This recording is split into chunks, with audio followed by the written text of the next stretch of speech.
Hi there, I'm Joe Tye from Values Coach, and this is a message for the board at Heart of America Medical Center. Congratulations in advance on the beautiful new hospital you're going to be building. Once you get the financing, that's a memory of the future, you'll do that. Now, when you start working on that building, you're going to put an awful lot of attention into detail, aren't you?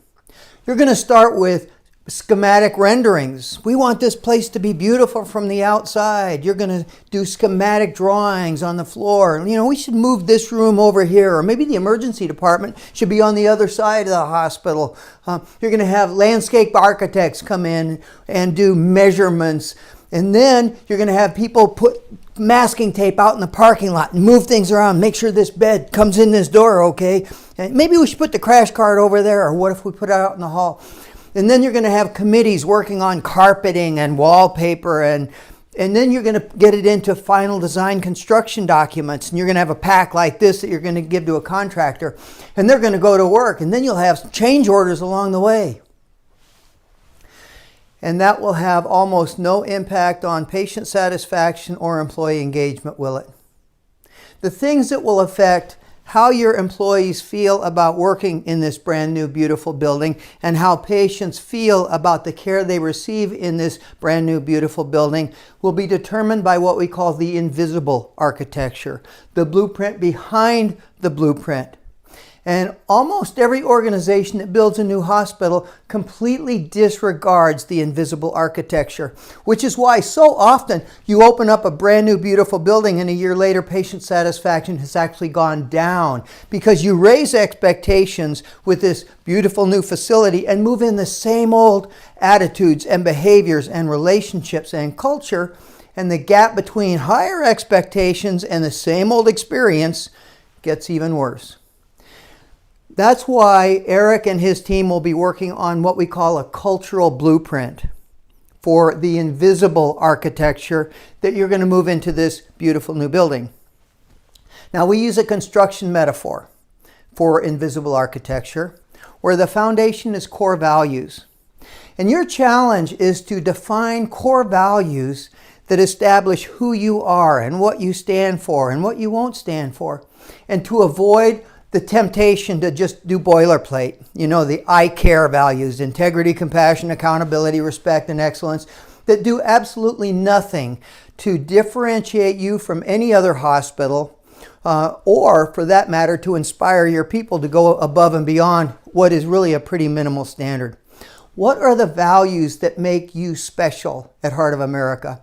What are the values that will attract a brand new nursing school graduate to come work for you instead of going to Fargo or Bismarck or somewhere else? Now, on that foundation of core values, the superstructure is culture. What does it feel like to work in your organization, to be cared for in your organization? What do you want people to experience walking down the hallways? You want it to be very serious and academic and studious and people are on their phones. You want it to be friendly and lighthearted. Hi, how you doing? Welcome here. Can I help you find something? That is a conscious decision that should be made up front. What kind of a culture do you want to have? Don't just let it evolve haphazardly. Make sure it's consistent. You don't want a different culture in nursing and food service, night shift, day shift. And then back to our construction metaphor, the interior finish is attitude in the workplace. Simply put, how do we treat each other? For example, if one of your core values is going to relate to integrity, but your culture tolerates people talking about coworkers behind their backs, that negative attitude, you've lowered the bar for what does it mean for us to really live integrity and to have that woven into our culture. Now, your team is in very good hands. The leadership team, I've had a chance to meet on Zoom. I've had a chance to get to know Eric.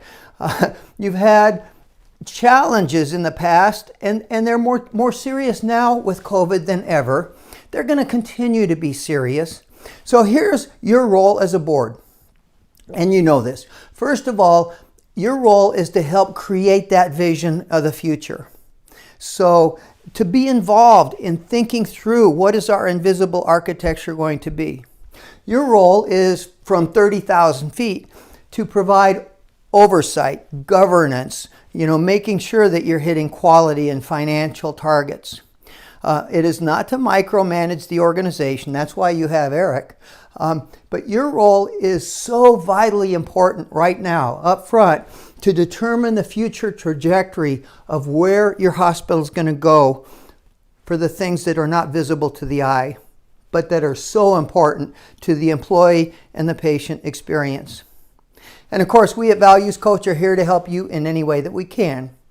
So I wish you well, and I'm looking forward to seeing the progress, and I hope someday coming to see your beautiful new building.